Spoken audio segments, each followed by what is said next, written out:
Yeah, because I I forgot to record the last one, and Candace didn't get to see it. Or Franz, I don't know if he's uh you're yeah, as I said, I tell you that I had gotten in touch with the realtor who sold the place down the pond, the fancy place with the stonework and the composting toilet. Who was I telling you about that? I can't remember.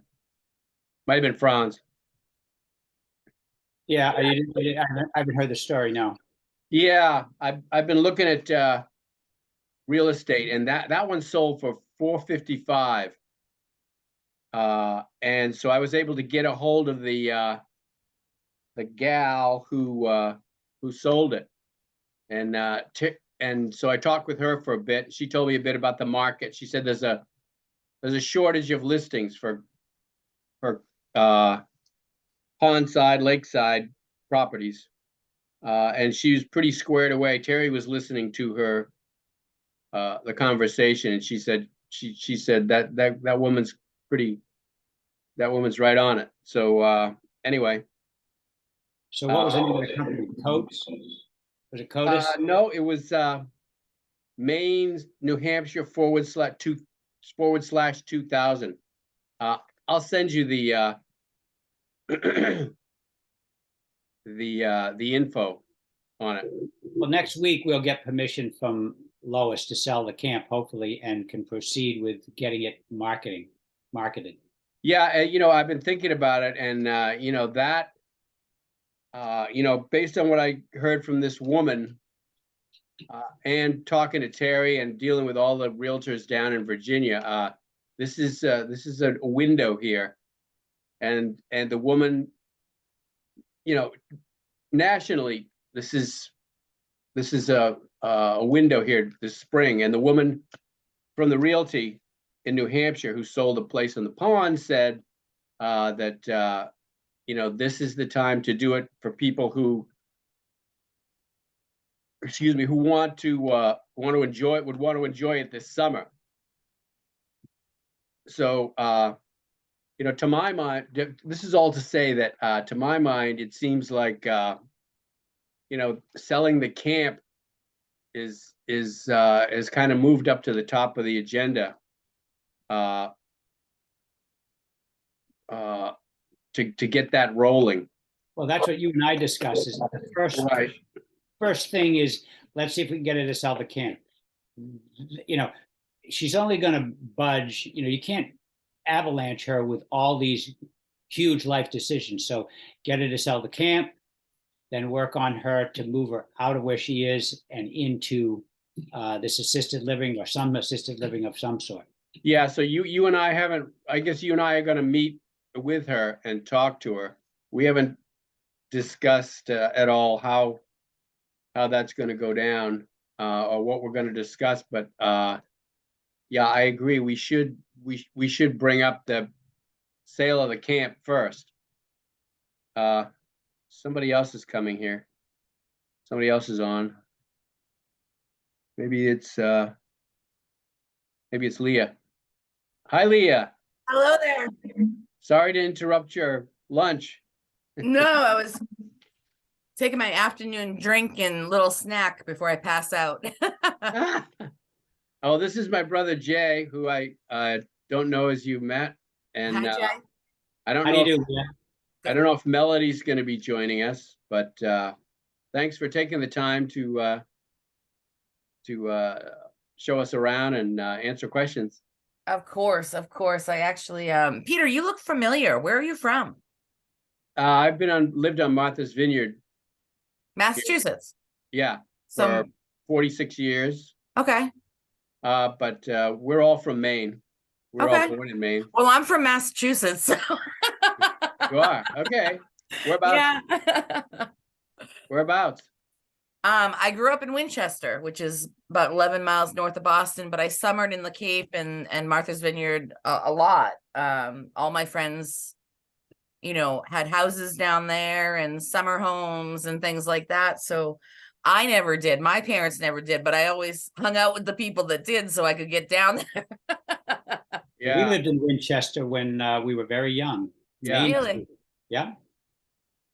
Well, I was born there in 77 and I left because I met my husband here. He's from Freeport. And I moved here in 2006. Wow. So, well, it's nice to meet you. I don't know if Melody's joining either. I didn't really talk to her. Peter, you've been who I spoke to last, and Jay, I know you were kind of looking at our website because technology today is scary, and even if you're downloading our brochure, I get a notification of your email address is downloading a brochure, and I was like, well, I know who that is. I'm not going to reach out, but it's the email address bounced back to me too. It was I thought the website was very informative, and good. I personally didn't have a whole lot of questions. I know that my sister Candace Yeah. had questions about if Lois lived beyond her monetary supply and she was still of sound body and mind. You do not have a Medicare facility there, Medicaid facility. Medicaid. Yeah. So she would have to move out of there. And that was one of the considerations, is some of these assisted living places do offer, and I believe that there is a time limit that you would have to have been vested for a number of years. Mhm. Yep. And after that, they would, knowing that the actual actuarial tables are in their favor, they would, provide a Medicaid bed. But your facility, it's not a deal breaker for us, but that's a question that my sister Candace needed to have answered. So can you answer that for Peter and I so we can let Candace know? Very easily. So and first and foremost, I've been part of this campus for almost 10 years. October will be 10 years. In October of 2013, I came to this campus to open up Avita of Stroudwater, which is our memory care and community that offers and accepts main care. We also rolled out, that was 13, and 15, I helped design a day program specifically with the intention of offering it to the public at large for a respite during the daytime hours only for the public, but also knowing that in 2016, we were going to be opening up Stroudwater Lodge, which would offer independent living and assisted living. And we knew that really what we were seeing in the market at the time was couples, somebody with dementia or somebody that wasn't able to make healthcare decisions for themselves. And so they needed different things at different times. And there was kind of, life doesn't guarantee us that we're always going to stay together. So utilizing the day program for really a smooth transition and getting familiar with Avita of Stroudwater, if while living at Stroudwater Lodge. I came across the street from Avita Stroudwater to permanently focus on Stroudwater Lodge in 2018, where we've had the most experience over the past several years, really, with that transition program from Stroudwater Lodge to Avita of Stroudwater. And the leadership team alongside of me has also been here, part of the campus and organization, for anywhere between 7 and 10 years. Okay. So there's a lot of longevity where we're seasoned in the sense of we need to protect two things here: residents' dignity and overall quality of life.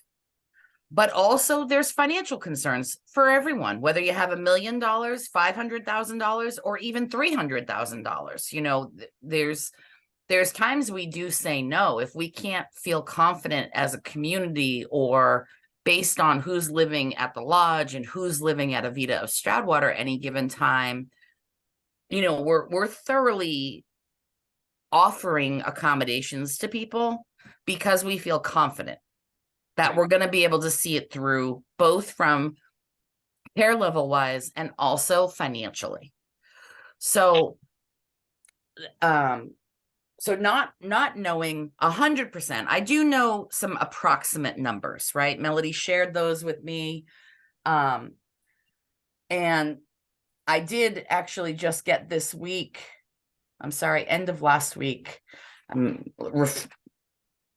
doctor that mom saw, Dr. Joanna Pluth? Pluta, yes. Looks like Pluth.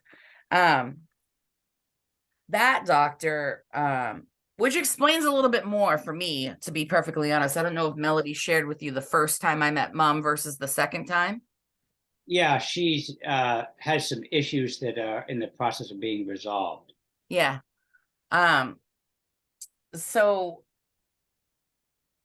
yeah, the blood pressure medication, I was explaining that, but this documentation suggests, at least for the past year, does she go to this doctor anymore? Yes, yes. Yes. In fact, my sister Candace, the reason why Candace is not with us today is because she's with my mother this week. She's taking her to an optometry visit, Okay. and she's got another appointment tomorrow to check her blood pressure. She was on a blood pressure medication that didn't agree with her, and she went off that medication. And Got Martin's, better. what's that? Got better. Yeah. Well, the Martin's point at Overseas Healthcare, they wanted to get a baseline Yeah. after having taken the medication. So now the Avita is is part of your Continuum. satellite of the lodge, or the lodge is a satellite of Avita. And if Lois should have if she should get dementia or have some sort of mental illness, you have the Avita satellite that she could go to, and that is covered by Medicaid. It can be, yes. Yeah, okay, but the thing is that if Lois if my mother is of sound body and mind and has no mental illness, the bottom line is that we just want to know if she lasts till she's 100 years old. After, when she runs out of money, we would have to, her children would have to come up with the finances to keep her at Stroudwater. Yeah. And, or does Stroudwater give referrals for people? Now, Our intention is that they're going to be able to live here for the rest of their lives. Your mom's date of birth is 1929. Is that correct? That's Yes. correct. Okay. So, and this doctor has already, I mean, on this paperwork, she has selected the individual lacks the ability to make healthcare decisions, and these decisions need to be made by the designated healthcare proxy. I understand by placing my signature that I am legally invoking the healthcare proxy. Are you aware of that? Whose signature is on? That's Dr. Putis. That's what she filled out for me. Yeah, she's saying that Jay and Melody, who were designated as medical Need power to of make the attorney. decision. Yeah, need to make Yeah. the decision that your mother already lacks, according to the doctor. I'm using the words that came from the doctor, okay? That she lacks the ability to make healthcare decisions for herself already. Right. Well, Right. So what you and I and Dr. Pluter deem as her inability, that still hasn't been driven home to my mother. She believes that she's perfectly capable of yeah, curing herself of anything and anything. And Yeah. we, my brother and I are going next week to start the preliminary major life changes, liquidating assets and I'm talking to her about what needs to happen Yeah, right. in the nicest possible way, yeah. of course. But Well, here's the thing that I'm looking at all the supplements and herbs, and I support her 100%. I mean, God, she's a hot ticket, I'll tell you that much. And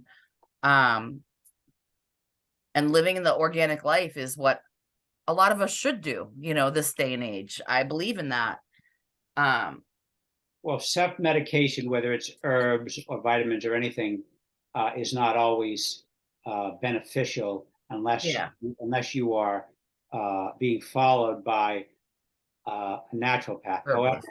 Yeah. my mother's self-medication with vitamins and herbs has probably in some ways helped her. But the idea of going on other medications and staying on herbs and vitamins, we don't know what the Long term. well, it's not the long term, but we don't know what sort of interference what she's taking is going to have with any future medications. And she has always taken herbs and vitamins, tinctures. Mhm. So I don't know that that's all going to be able to be taken away. I mean, we're on experimental ground here. Yeah. Well, you know, and we support that as long as they're independently managing their own supplements and tinctures and everything like that. In the state of Maine, you won't find a community that will take that over. They can't, because a lot of the Herbalife out there, right? It sounds silly, but like it's like my daughter. My daughter has I treat her with lavender oil. They're little lavender oil pills, okay, for calming and anxiety. And the school won't administer them. They won't let her have them because they're not FDA approved. But I can give her Prozac. You know what I mean? Like I can give her a Prozac. yeah, They'll administer the Prozac at school, but not on the lavender oil supplement pill. It's called a calming aid, right? Like, so it's ridiculous. And on our end, it's kind of ridiculous too. So, you know, if it's not FDA approved, we have this umbrella that the healthcare system kind of handcuffs us by. And it's not just us, it's all of us. So somebody goes into the hospital, they're not going to make a tincture for somebody. They might get, you know, the person might get their family to bring in their supplies to make the tincture in the hospital room, but that nurse or that aide isn't going to do that in the hospital, nor is somebody going to maybe do it here. So that's a bridge to cross and think about too, because I think whether it's truly helping and whether it's long-term established for helping, if there's a point where she's not able to do it for herself, there's going to be a dramatic change somewhere there. Right. And that's just me being honest, you know, it's just what I know in the industry. So I didn't get this until today in my mailbox. And so I saw the diagnoses and, you know, there is some cognition mentioning in the diagnoses here, the celiac, things I already knew, but some things that I also kind of knew by meeting her, but not 100% seeing it in here. Well, So the thing that is particularly troubling now is Yeah. this delusional paratosis. Yeah. And that can be treated. You probably have people in there that are doing quite well with the treatment. But that's a bridge that we're also working on crossing. And we've decided that until she gets into assisted living where she can get these medications that are overseen, that we're gonna hold off. That's been the basic decision. But Sure. Peter and I are gonna be grilled by my sister Candace. And the scenario that she gave us was that she wanted us to ask this question. Okay. Jay, I want to know, mom's 94. Yeah. We've all got relative and people that we know that are 102. She runs out of money at 99. Mhm. All right. She wants to be able to prepare. She wants us all to be prepared to be able to keep my mother at Stroudwater. So and this is the other, this leads into another question Sure. with the cost, and that is if she's at 94, at 99 she runs out of money. It looks like she's still going strong. It's going to be going for another God knows how long. The family would have to come up with money, or what Candace wants to know, does the family need to come up with money to keep her there, or does Stroudwater have a referral where she can go? This is assuming that she's of sound body and mind and doesn't have to go to Avita. So I need to answer that question. Do you have referrals when she runs out of money and she's of sound? So the word referrals isn't exactly, I have partners or other communities that I would refer to at that point in time if we were not able to help on campus here. Okay. But I will tell you the one thing that is our obligation on this campus is that we will not use up all of everyone's money and then find them a place. What we offer for anyone is financial conversations every 6 months or every 12 months, just to say, where are we at? Because there's things you guys don't know either, because you haven't had assisted living yet. So such as if mom's still filing with the IRS, this is all a medical expense. That's a deduction. So this year alone, our residents who are on assisted living received to be able to claim 49% of their annual spendings last year. So if you spend $90,000 to $100,000 a year, basically you got to write in the medical expenses. Anything over $7,000, you put 50 grand down, right? So you're getting something back, maybe not, $50,000, but you're getting to write it down on the taxes. Yeah. Also, there is opportunity in those financial meetings to really monitor two things at the same time: the delusions, the cognition, the overall wellness, and if she still fits in here. Okay. I mean, I'm being completely transparent. I realize I am being recorded, but Yeah. every community has these changes, and people who have a cognition diagnosis or a cognition, change here and there, these delusions at times, and still trying to figure out how to get to the most, new baseline, but stable too, right? Everything's stable. As we look at year one, we need to keep monitoring and keep having conversations like this, because our Avita neighborhoods, our Avita memory care, she already has the diagnosis that we need for her to move in there today. We wouldn't, because she wouldn't fit in. Right. But in a year, she might. In 2 years, she might. Yeah. And so that way we're securing financially, spending down over at Avita, so then it's main care direct there. So you've made it if you have that 2.5, 3 years of funding, right? Yeah. Then we're all having the right conversations together moving forward, so that we're monitoring her overall health and wellness and cognition, and where she fits the best. Right. And financially we move that around so that So So nothing's that's gonna come so as a that she's surprise. secure. What's that? Nothing's gonna come as a surprise, and I like the Right. idea that every 6 months, we'll be looking at the finances. Yeah. Now, the other question I had is, you guys have been around now for a while. We're looking at initial entry costs. Yep. What is the percentage annually increase of those costs?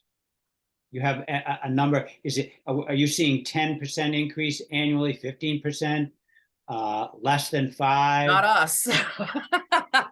I would say that the norm, so first and foremost, when you say entrance fees, that well- means a lot of different things because we don't have any entrance fees. It's a month-to-month rental. On your website, you have initial costs, like if we're looking at the one Oh. bedroom. Yeah. And those costs, what we're seeing on the website, everybody's interested in finding out. That's what we're seeing today. Yep. What are we seeing percentage-wise increase over 5 years? Oh, that's a good question. I would say for the website, every resident that lives here does have an anniversary cost of living increase. Okay, that's usually the 12-month meeting after somebody's lived here 12 months, you'll have an anniversary date checkup. And that's another opportunity to talk about finances too. And what is given in written form, we're required to give you a 30-day notice or give mom a 30-day notice of any changes in her rent. Mhm. So our current residents, it fluctuates anywhere between, pandemic's not a great year. I mean, during the pandemic, we increased 2.5%. Okay. Because we knew we weren't delivering everything the way we're built to. And this past year, I don't know what I'm not part of those meetings, but I do know it ranges anywhere between 4% and 7%. 4 and 7. Okay. 4 and 7. That's what we needed. Yep. All right. All right, Peter, did you have anything that Yeah. Yes, missing from Candace, or? yeah, well, yeah, we'll do Candace first. Her questions for me to ask were, accommodations for overnight guests, how much does that cost? When we offer them, which is pre-pandemic, residents could have company overnight anytime they wanted in their apartment. There's no cost.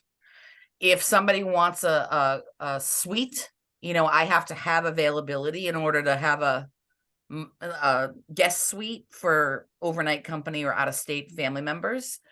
Those are usually $85 a night. And that includes a Roku, a phone, all the utilities. It includes meals while you're here visiting if you're going to dine with us. Right now, because we're still wearing masks. I know I'm not wearing one on this because I don't have to. I'm in my office by myself, but we haven't opened the doors to overnight guests for family unless somebody is end of life. Doesn't mean it won't happen. It just means it hasn't happened yet. Yeah. Okay, well, it probably will, or We're hopeful, we're optimistic. I was just at a home office. It's a company thing, not necessarily a CDC's thing anymore. So are you saying that you are still wearing masks without a COVID outbreak? staff is, yes.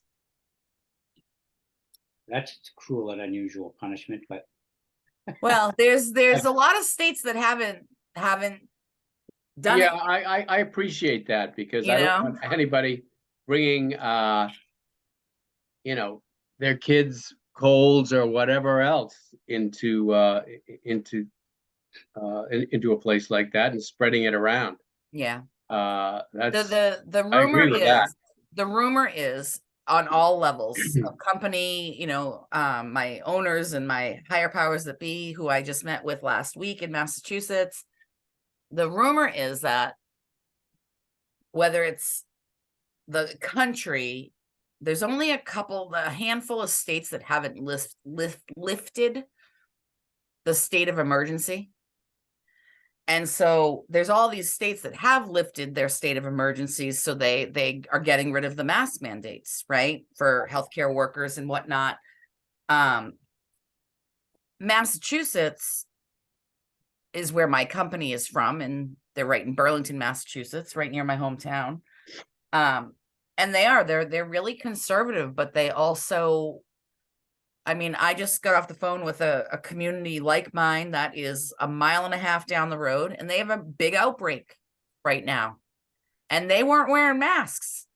So Yeah. it's like, you know, The efficacy of masks is well known, and I appreciate your stance and at you this kind of point. have to weigh out. One hand, I am so sick of it. I wish we could all go back to normal, right? Like on one hand, that's like 50% of my head, and then I get a call like that, and I'm like, crap, it's still out there.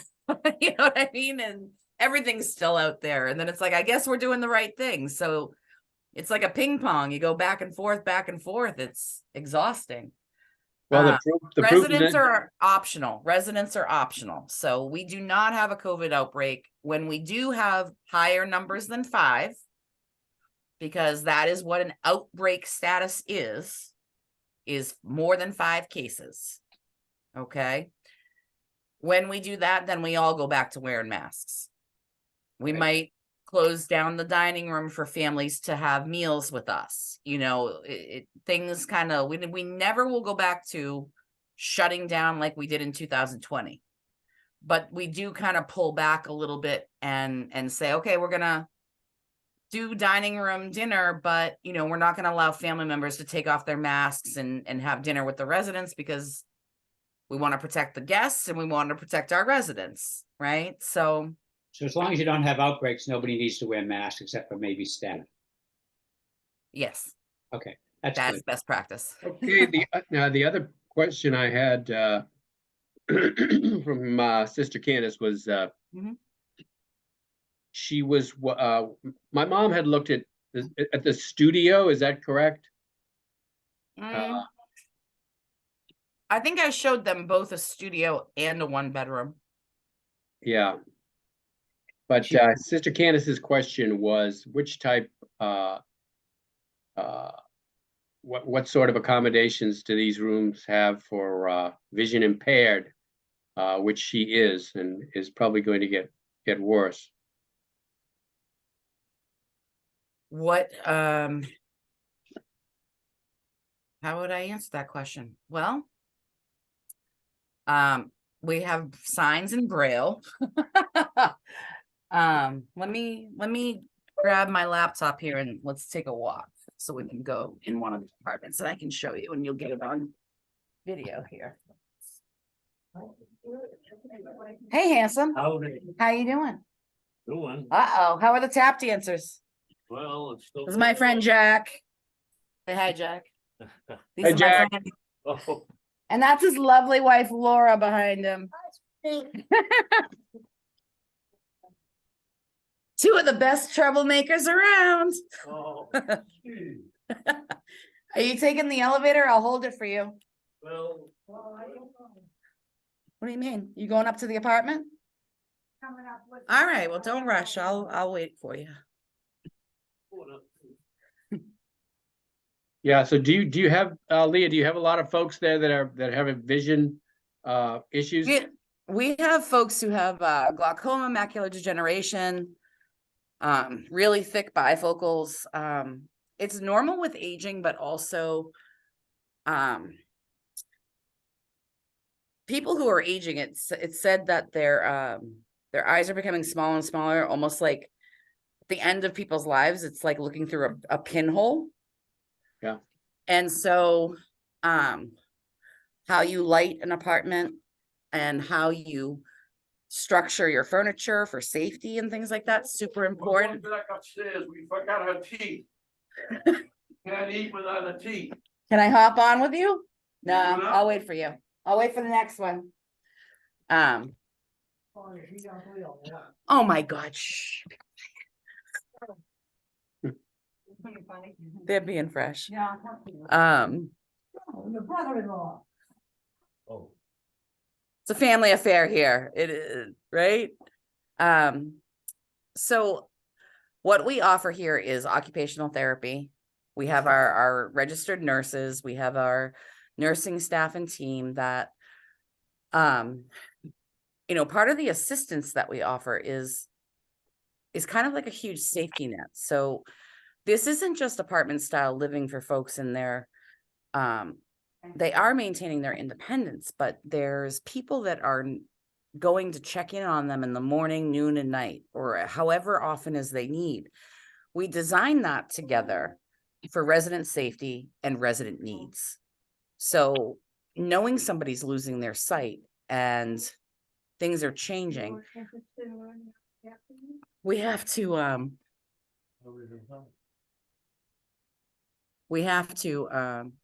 first get kind of the baseline, and then as things are changing, utilize the resources within the community, which includes occupational therapy, and they have a vision therapist too. We have the Iris Network here in Maine. Melody, I think, had said that they had an appointment with the Iris Network, but it was during maybe last year or the year before. Or maybe it wasn't Melody at all. I could have sworn she mentioned the Iris Network, which is a resource for those with vision changes. Give me 1 second. I'm hopping on an elevator, so I might freeze on you. Okay. Number 3. I'm going where you're going. Yes, ma'am. Thank you. Yeah, okay, so that answers my question. So you have OT for that situation. Yeah, we have physical therapy, occupational therapy, speech therapy, cognition therapy, vision, even respiratory if needed. They all come to the residents, work with the doctors that are their doctors, work with the residents, and go right to the privacy of their own apartments, pick them up and work out with them, utilizing this for outdoors. I'm going to show you a 1-bedroom right now. How many units are in Stroudwater Lodge? 95. 95, okay. Yep. Yeah, that was all Candace's questions. So just to Locked. back up a little, Leah, with as far as the medical compliance stuff, Yeah. we would be, the medical power of attorney, we would be in charge, but you have doctors there, so we would give the okay for certain herbs or that she wants to take, and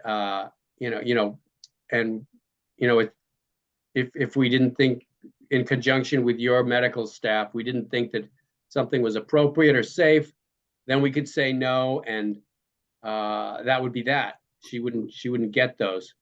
Correct.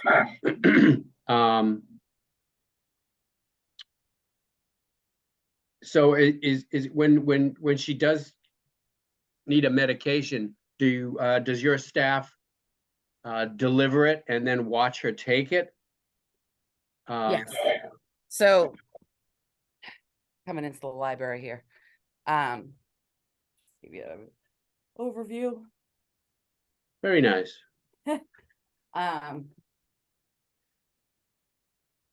We stand there for approximately 2 minutes with our independent residents, only because by law, we have to make sure people don't choke. So we deliver. Explain what you do. Go ahead. Talk to my friends. Hello. This is Polly. Hi. Hello. You'll deliver meds and you Actually, stand I and, deliver meds. oh, you're the, sorry. I do the care. She's a caregiver. So there's difference. So a med person will not deliver the needed medications at the right times. And basically we'll just kind of say, good morning, Jay, it's Leah. I have your magnesium and Tylenol that you take at 8 a.m. I'm going to put it right here on the kitchen counter. What about my happy pills? Yeah, well, happy pills too. Got to take those. We all got to take those. So I'm gonna put these right here. Some of the girls have a technique where they're like, I'm just gonna get your trash. There's some water for you. You go ahead and take those. I'm gonna get your trash and throw it out for today. And we're just kind of hanging around so that they don't choke. We make sure they don't choke. We make sure they're taken.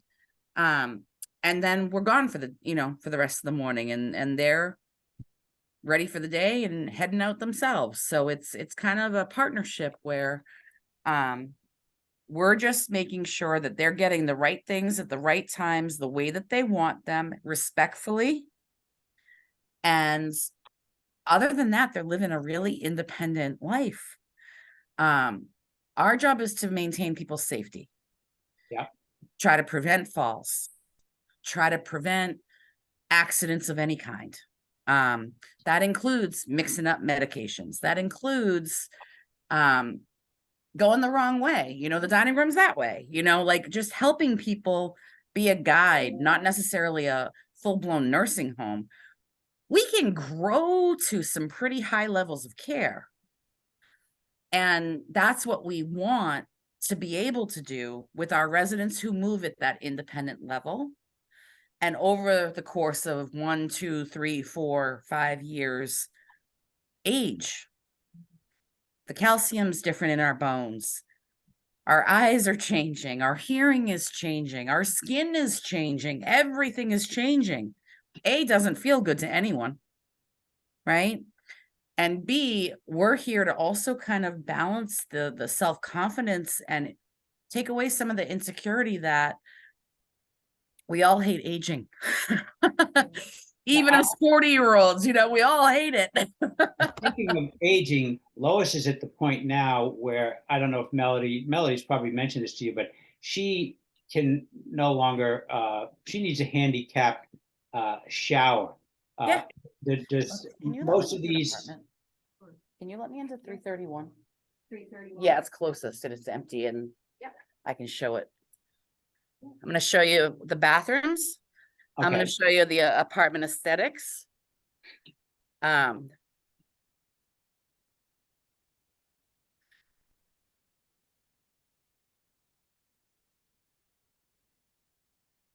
Just have to walk to it. Thank you.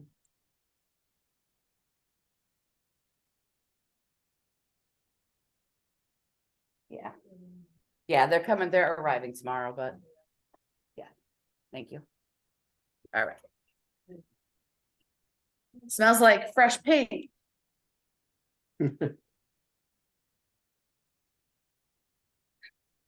Yeah. So let me get some lights on here. So living room. You see that? yeah, Living room. As I turn you, see down this hallway, Yeah, there's a den here.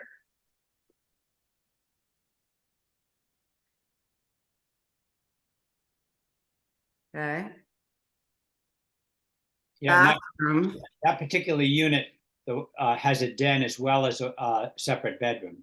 Correct. So a little bit bigger than a 1-bedroom, but all of our showers are the same. yeah, low step in.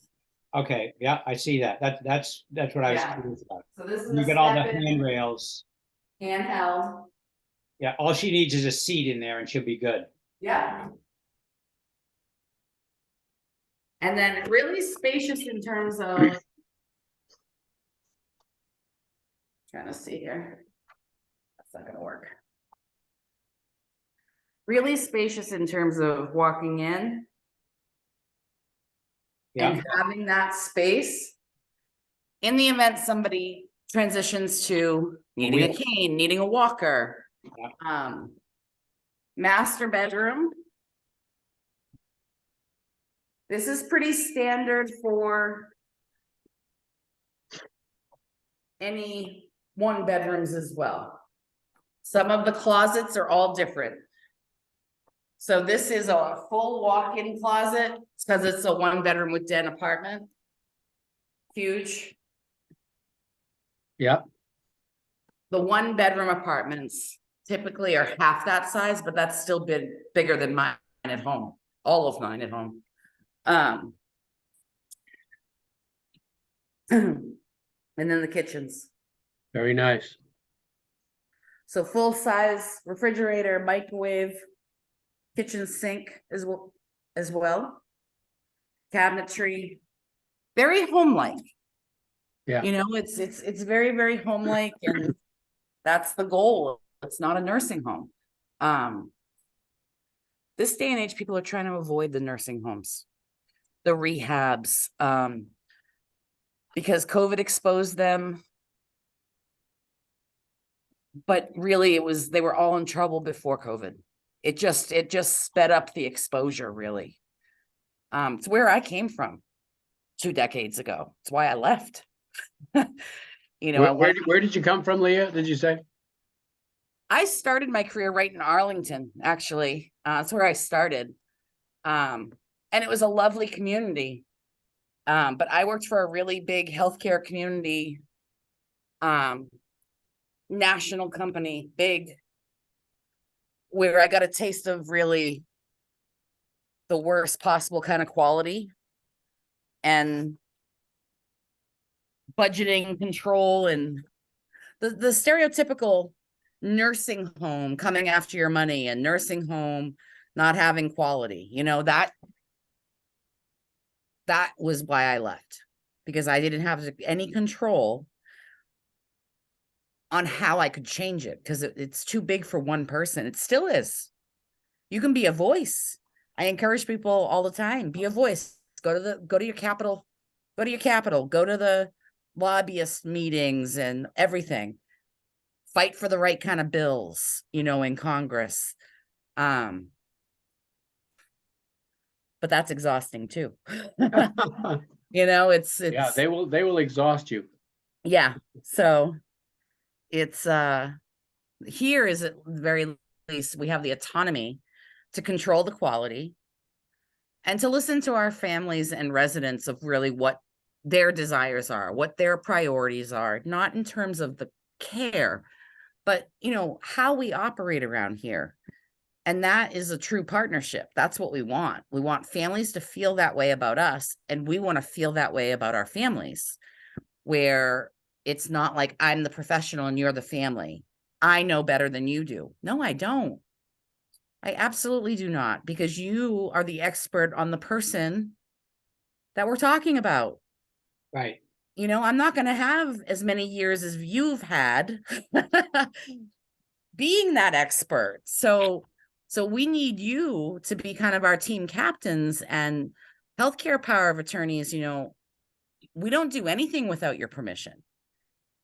Nobody should, because when you have somebody that may not make the wisest choices or not absorb 100% of what is needed, we need to convey the right message to the person that is going to absorb it and allow us either to take the next step from what we need to do or have a different discussion of what are the other alternative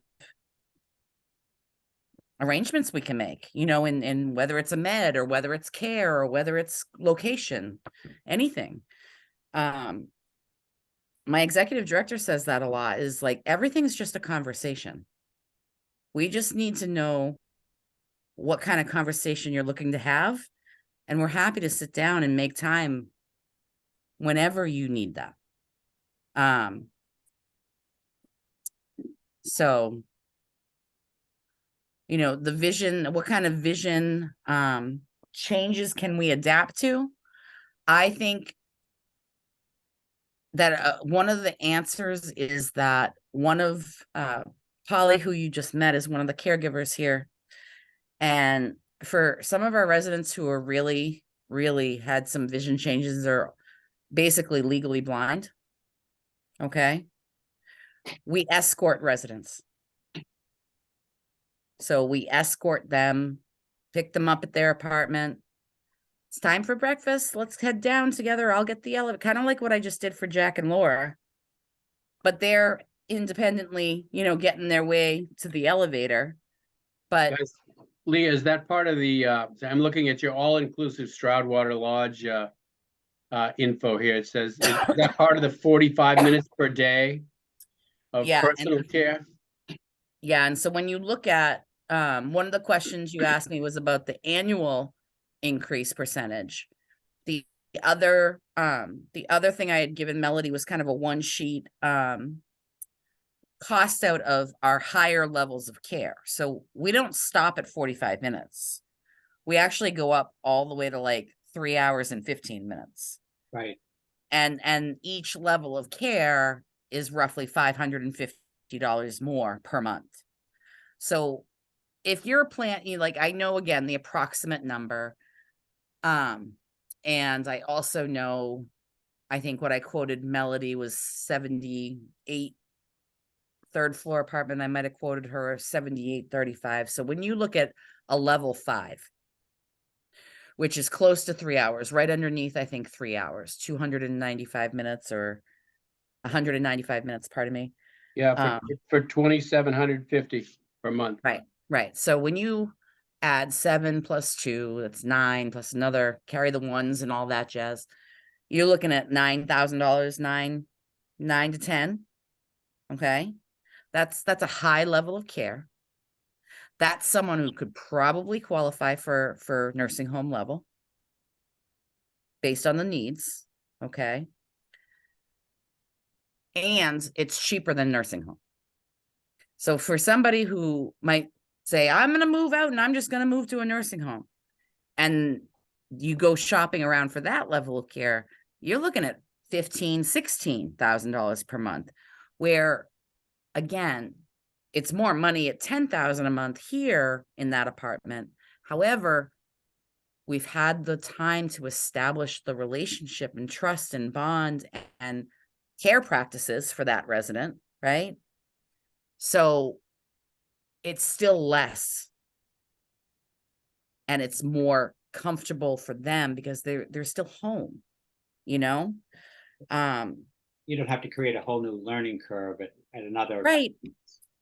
And Yeah, quite frankly, you know, I work with a lot of folks who are 85 years old, 90 years old, just stopped driving, you know, very independent. And they're like, I'm just looking for independent living. I don't need assisted living. Okay, but you're 85, 90 years old. Do you think you're never going to need assisted living? You know, and some of them might say, I hope not, or, you know, but a good percentage of them will say, well, yeah, I'm realistic enough to know that I probably will. Well, isn't it nice to know that a place exists that you can grow into those needs gradually with those who surround you, and you never have to leave your apartment? So some of the consistency is also for those declining in any way, shape, or form and having vision changes, a consistent start and training and orientation of the apartment and how it's set up and configured and functioning in that apartment is important to maintain for consistency. So you don't want to have too many changes, but we are transition experts, you know, where sometimes think people are failing to thrive, if you will, that our moves to Avita is just another opportunity to be more successful and independent, just with more changes, you know. Yeah, that's what I was going to ask you, Leah, is, you know, if you get, how often do you get to level 4 or 5? And at that point, they need to go to Avita, which is, I'm guessing the jump to Avita would coincide with cognitive issues. Is that correct? Yeah, the move to Avita really, you know, for our residents here, it's at the lodge, it's about dignity and it's about safety. So safety would be wandering, because we're not a secure community. So if somebody walks out the front door at 2 o'clock in the morning, it locks. They're not going to be able to come back in unless they ring the doorbell, which they would need to have cognizant problem solving skills, right? And they'd have to be alert and know how to do that. Which is one thing. But if they don't know how to do that, then we're more concerned about the cognition than we originally thought too, right? We typically wouldn't move anyone in that was on the cusp of that. Okay, we would direct refer to Avita. Also dignity in the sense of if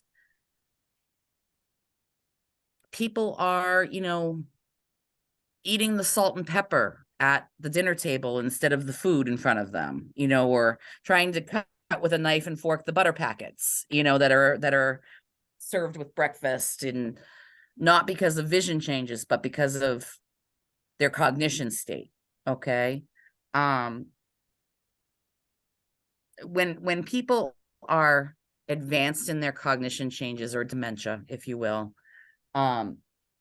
they can still be very, very successful, but they are very much living in moment to moment, not a day full of activities and comings and goings. It is, a softer, slower approach, and a lot more hand-holding of, it's time for this, it's time for that.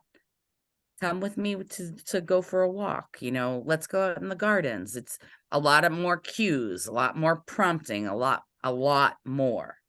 So some of that time that we dedicate in assisted living, we have to be careful that our time, that if it's getting to the point where we're giving somebody like 190 minutes of prompts and cues,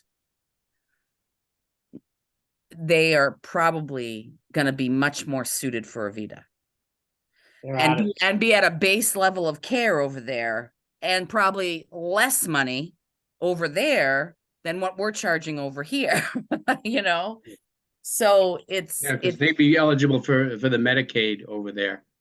After paying down money. This is why we monitor things so closely here. I will tell you, because even Avita typically requires or recommends 2 to 3 years of private pay before taking one of the main care spots. So that is why we as a campus team offer those financial meetings as often as possible, because we know what the end goal is.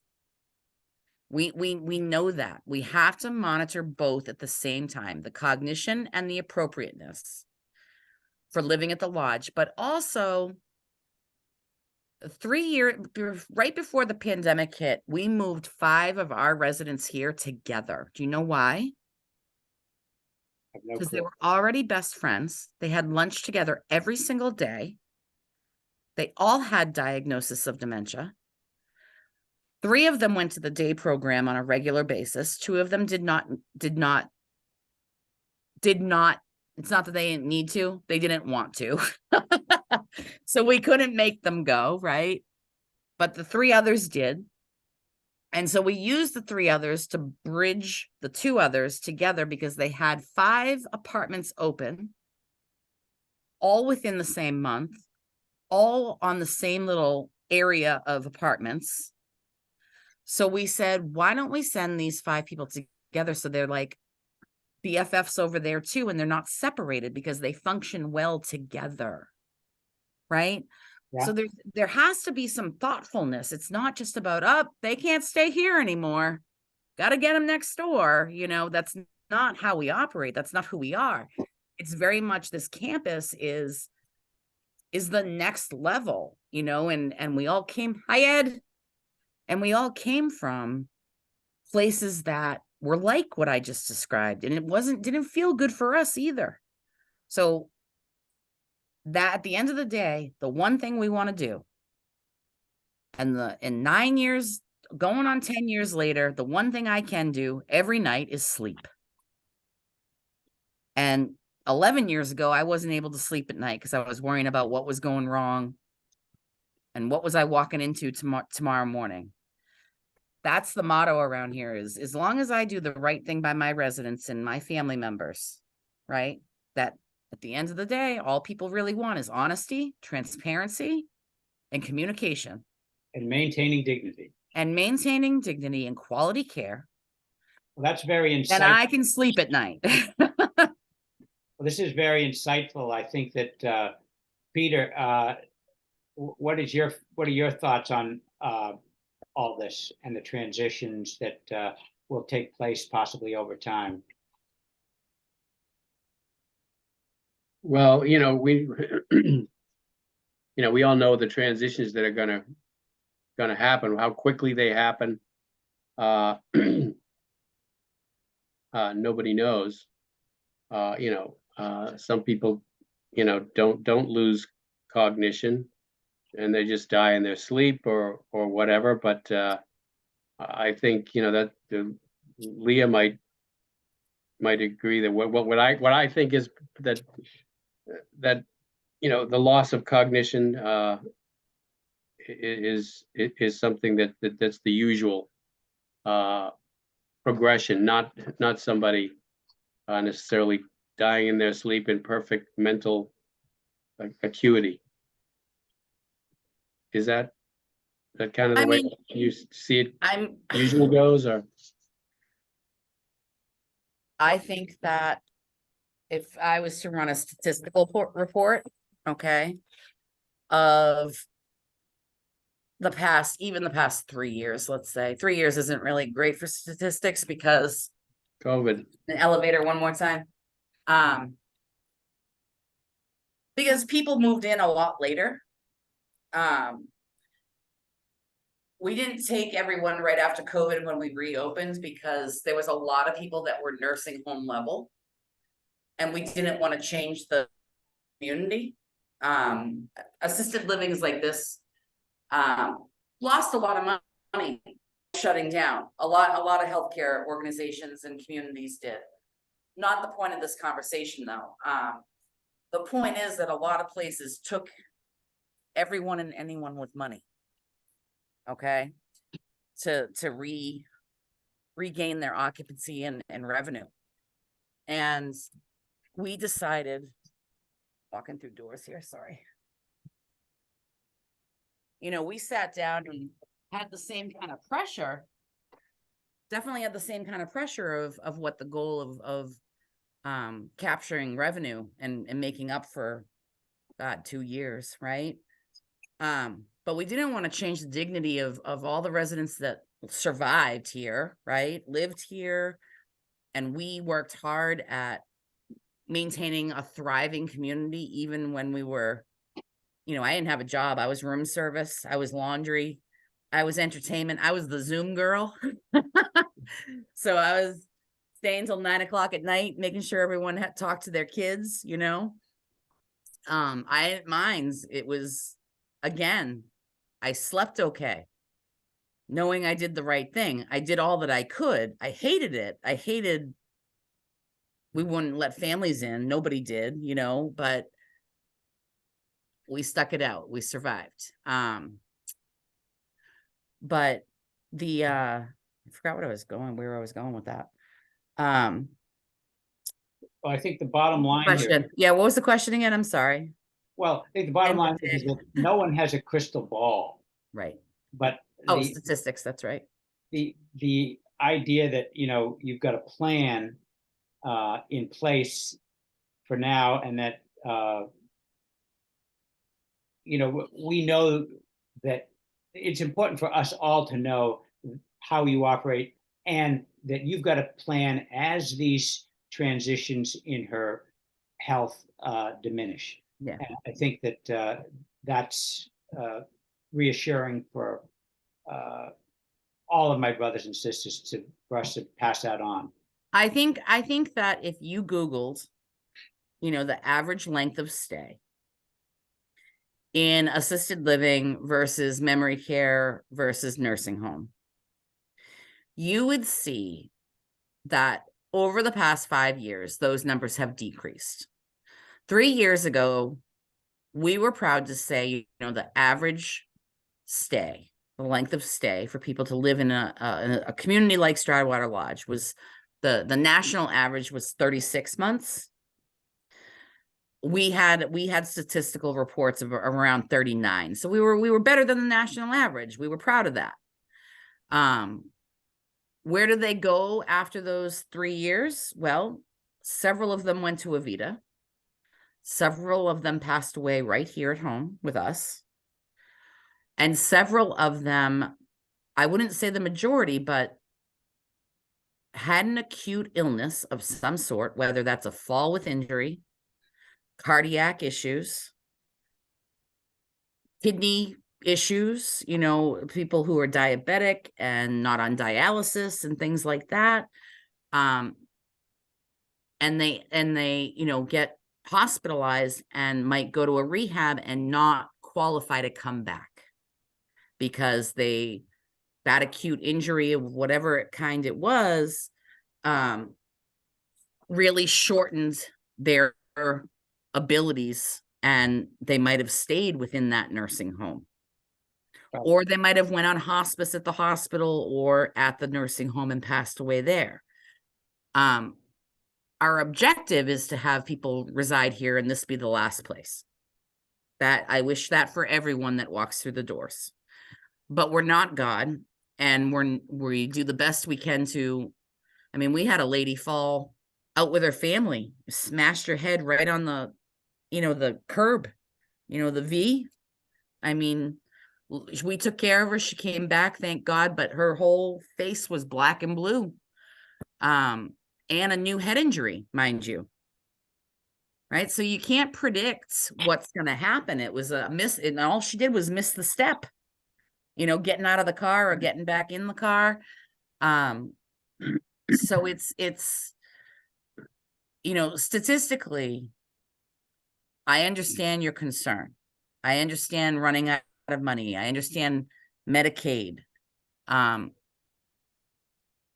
But I also know the numbers, and I'm not trying to say that to, you know, add a layer of don't worry about it. I'd still worry about it, but I still would want to have conversations. I would still want my entire team to have conversations with you all on a frequent, planned basis. But, you know, looking at your mother's medical history, there's some complexities there. I mean, you have to admit that. You have to admit there's some complex things that if they're not figured out now, are they going to be figured out? And what else is going to come? Honestly, once people get in their 90s, sometimes things come that are surprising too, where we're going to need each other even more to figure out, okay, now what do we do? Now, what are we planning for, you know? So I think that we've got a lot to Talk about. discuss. And Yeah. what Peter and I are going to do is talk to my mother about, you know, finances, getting her to agree to, you know, liquidate some of her assets in order to make this next step in her life. And then not hitting her all at once.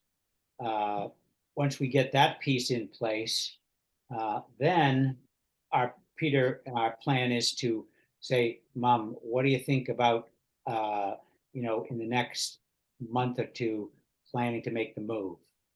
Yeah, Leah, that's one of the questions I had for you is, you know, is when people have the talk, what is the most effective method, way, attitude? I mean, to go about doing that. I know doing it in a loving way is what we all want to do, but that's I guess my question is, how do you make a hard talk easier or more acceptable? Yeah, I think in my experience, when I'm helping facilitate family conversations, you know, with the parents, or grandparent or spouse or what have you, I think it's really important that less is more, that you're keeping your own, I don't want to say opinions, but your own concerns and opinions, kind of at bay a little bit. I think it's important that, and your mom's hard to talk to sometimes. because she's going to redirect that Oh, really? conversation. She's going to redirect the conversation to, point A, B, C, and D, and then A again. And you really want D over here to be answered. We know. So you really kind of have to be blunt about the things you need to be blunt about, like the liquidation. But trying to get the commitment about, how about next month or two. I think you can ask that, but be prepared for Rebuttal. rebuttal. Like, I'm not ready. Well, what aren't you ready for? Yeah. And listen, right? It's not, I think, I'm concerned, we're concerned, we think. She It's doesn't about care. her. She doesn't care. She doesn't care what you think. It's about her. It's about her. So you can say, I love you. And as your healthcare power of attorney, like, I think we need to just cover a couple things and just listen. And a lot of people will say, she liked it here. I think she's one that we, in preparation for anyone who is interested in Stroudwater Lodge, and they are not ready because everything you all need to resolve together and feel comfortable with. My job is to build a relationship. And however long you need to cover what you need to cover, my job is to just keep in touch with you. And likewise, invitation to likewise keep in touch with me. And we meet in the middle of when is ready, what apartment is available, right? I called Melody, I don't know if it was Monday or Friday last week. I think it was last week, Thursday or Friday last week, Because you had because something available. I had something available. It's gone. I mean, that's how fast it happens. It was one apartment.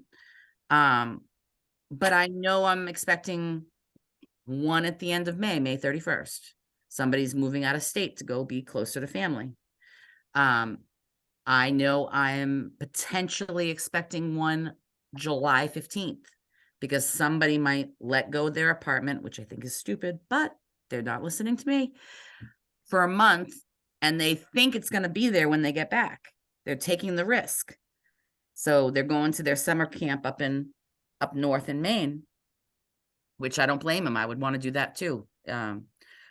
But, so I get word like that, and I know I have other things coming available. Everything else is going to be probably something unexpected. It's one way, shape, or form, that's 3 or 4 apartments over the next 5 months that I know I can probably tell my wait list members and families, let's just stay in touch month to month. Come have lunch, come visit again. Let's spend some time together out in the courtyard, in the gardens, come for a concert, get to know us more. Yeah, maybe that's what we'll do when we're up Yeah. there.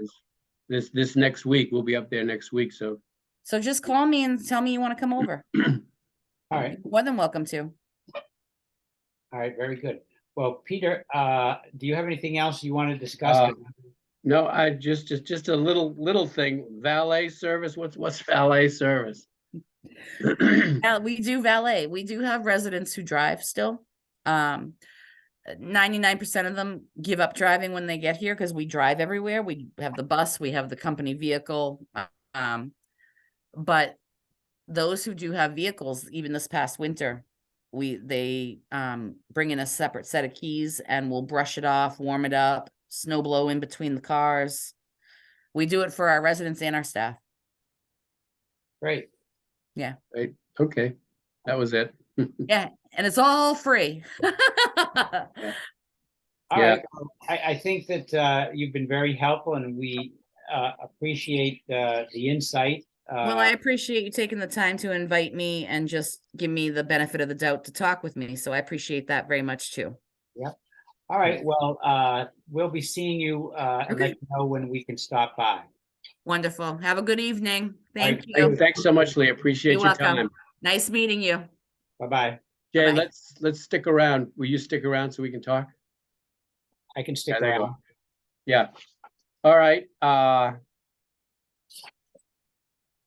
that might be something for us to do is go in there with Lois. And, you know, and then have the talk. Give, know. give her an encouraging, Well, you know, that'll give us a chance to lay eyes on the real deal, the real place.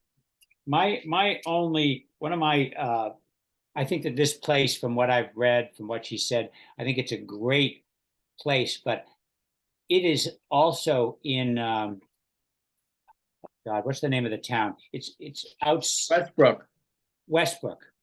Let me put that down, Westbrook. it's just minutes. It's on Congress Street. It's just apparently minutes from downtown Portland. Is it? Okay, because I was gonna, I Yeah. didn't know that, I thought it was a 20-minute drive outside. You can Google it. They'll show you exactly where it is. All right, because I think it's important that Robin, Yeah, Robin be able to take the bus or get out there somehow. right, And if they have a valet service and her car is there, they can go pick Robin up or something to that effect. Lois has got to we got to figure out something to do with that car, but that's down the road. Yeah, she's got to, you know, she was able to skip out of the registry, taking the registry test. But I think if we get in touch with the registry and they send her a thing, she's not going to pass the test. Right, they need to send her out a notice. Yeah, but they didn't during COVID. That's the only reason she still has a license. Right. Well, the bottom line here is that if Lois runs out of money and she's still in sound body, she's not going to be at Stroudwater. That is the bottom line. I don't know if you picked up on that. Yeah, but I also picked up on the fact that it's very highly unlikely that Right. that situation is going to happen. She's already qualified for Avita next door. This is what she's saying. Is what she's is saying. what Leah said. So I think that we'll stick to our plan, get up there, get it to commit and liquidating the camp, get that piece in place, and then have the come to Jesus, Mom, you need to come out of here. You're gonna have a kitchen with a counter that's much more open, so that as your Yeah, vision. she's been there. I know. Yeah, But she knows. we're going to go there maybe again, or encourage her to say, look, you know, as your vision deteriorates, it's going to be a place where, you know, you're going to have much easier time of cooking your meals. You're not going to have all these wall obstructions. Yeah, I think also, you know, telling her, Mom, there's going to be something coming available. In let's- July. Well, July, May, the end of May. You know, let's Can we depend on? let's plan on you grabbing this before, you know, while we can. Right. Get her to commit to a future date. You know, All right. I heard her say, when I'm ready, you know, and, you know, we can say, you know, Mom, let's plan on getting the next one. Right. All right. Are you familiar with the Breva at all? Abreva, Yeah. the drug. Nope. You really need to go to the drugstore and purchase. Oh, all right. Yeah, It's we're free. talking about cold sores. Yeah. It shortens the life of the cold sore. And the minute you know, when you get that itch and they start to come on. And mine didn't itch, they just blossomed Yeah. or Well, exploded, whatever right. metaphor Well, you want to use. the thing is that when they blossom and you put a Breva on, it's in a tiny little miniature tube. It might be this little tube is, you know, when we were kids, Mom used to put this eye cream on us when our eyes were infected. It came in this little tube with a pointed spout on it. Remember that? Okay. Yeah. It's in a tube just like that, and it stops the cold sore. You really need to get some. Okay, Abreva. Yeah. You will. Right. I'm writing it down. It'll rock your world. If I didn't take a breather, I would be looking just like you. 2 weeks ago, I had something come on. So you could be handsome instantly. Just quit that shit. Talking about your lips. I'm not talking about your overall self. Your lips are not pretty right now, but that's people will change that, and it will. Yeah, I strive for pretty. It'll reduce the. Melody's. Okay, well, I'm done. I'm canceling out for now. All right.